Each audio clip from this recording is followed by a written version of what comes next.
Today we're going to be talking about the psychology of taking action. And with me, it's really important for you to develop the mindset over eyesight so you can take the action to help you achieve the dreams and goals you desire. So a quick show of hands. How many of you after university want to go into finance? Anyone? Finance, investment banking. I want those hands high, high, high. Okay, quite a lot of you. Any in law? No lawyers here. Any of you want to start a business, perhaps? Cool, good, good, good. Any of you want to go into tech? A few, okay then. So I want you to picture this. Picture 5 years from now, you're sitting down.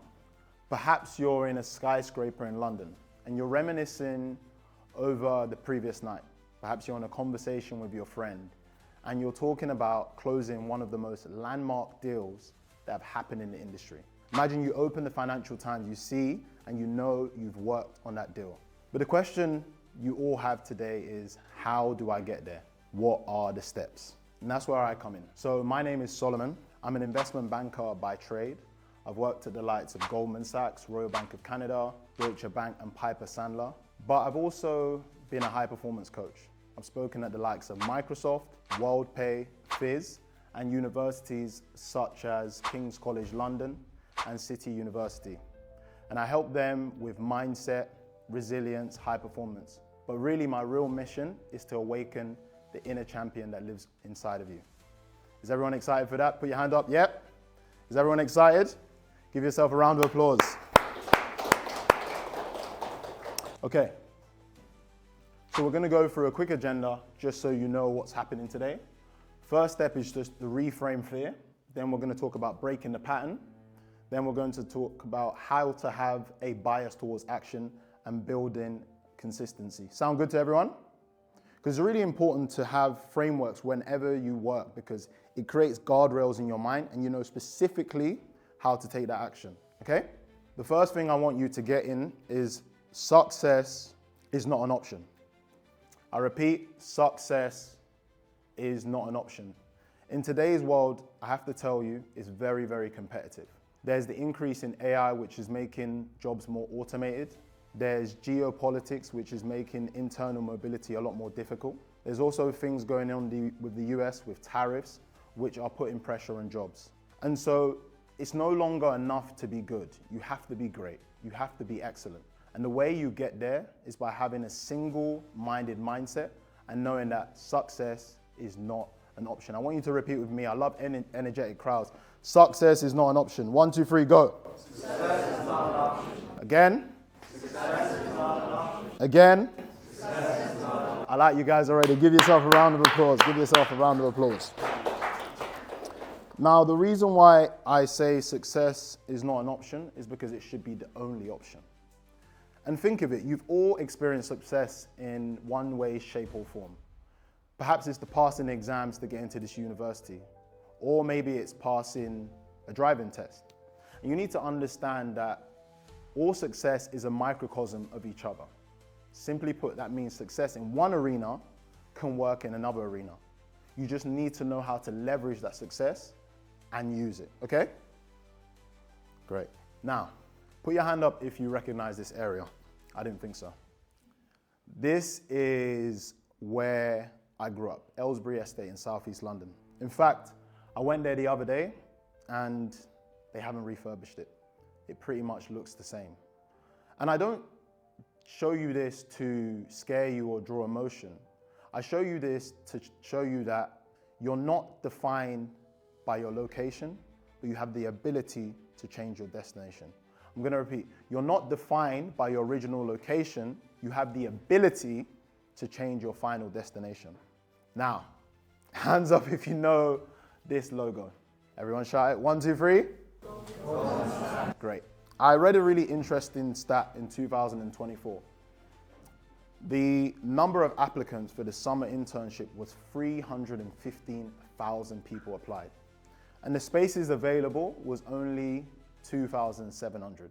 So if I do my maths, that's less than 1%, 0.85% to be exact. And this is why I tell you that success should be the only option. Because if you base it on statistics, if you base it on where you originally come from, that begins to create resistance and you're not able to get where you want to go. So I want you to say again, success is what? It's not an option, it's what?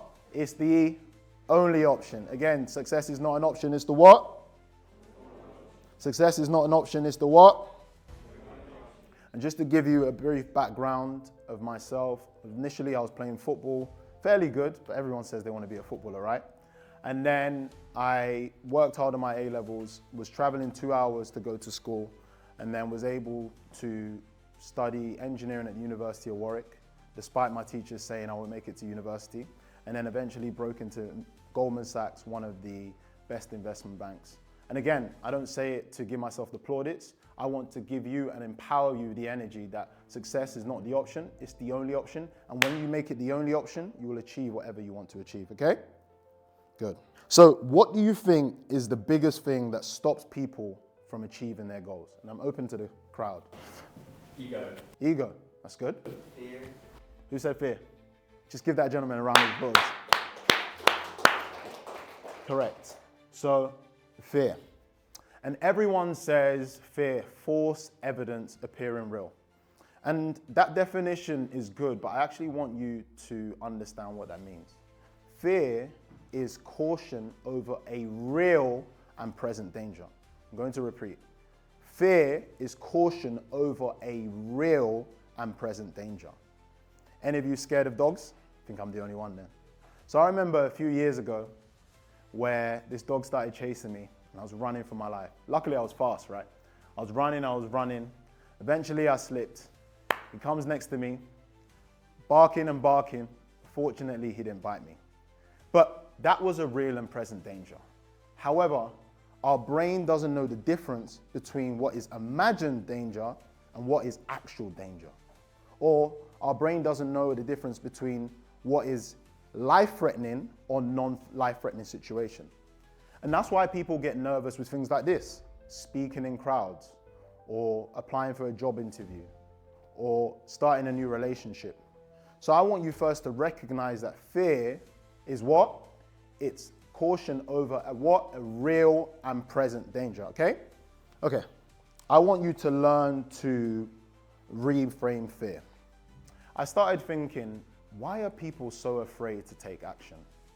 And then it dawned on me, people are not afraid of failing, they're actually afraid of the feeling and emotion that is attached with failing. So they're afraid of anxiety. Why? Because anxiety brings about the feeling that you have in the past, the pain that you had in the past about something that didn't go well.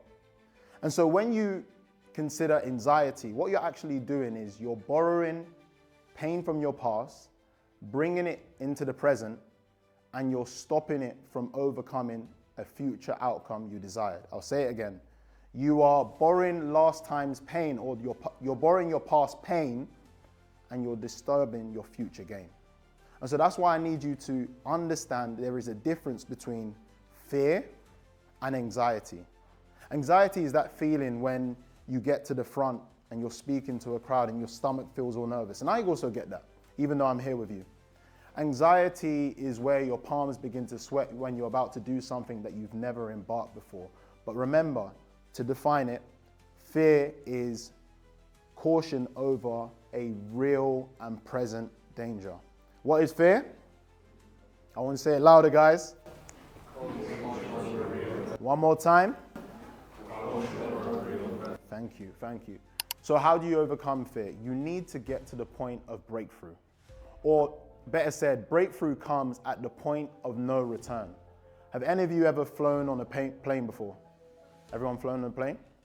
So when a pilot's on a plane and he's going on a runway, there is a point of no return. This is where he builds up speed and velocity, and he's just about to take off. And when he takes off, he gets to a point where he has two choices. He's either going to take off and descend, or he's going to crash and descend. And you see, most people in life don't get to that point of no return. They don't build up enough velocity, enough speed. They don't do things long enough. They don't do things hard enough. They don't focus enough, and they're not able to get through that point of no return to be able to get to that goal they want to achieve. And I know all of you today, you're ambitious students. You want to get jobs in finance. You want to get jobs in tech. You want to start business. But the problem is there's a lot of distractions in the world. And fear cripples you today from taking something that is owed to you in the future. So I want you to start to get to the point of no return so you build momentum and you can ascend to your goals and dreams. Does that sound good? Good. To be continued.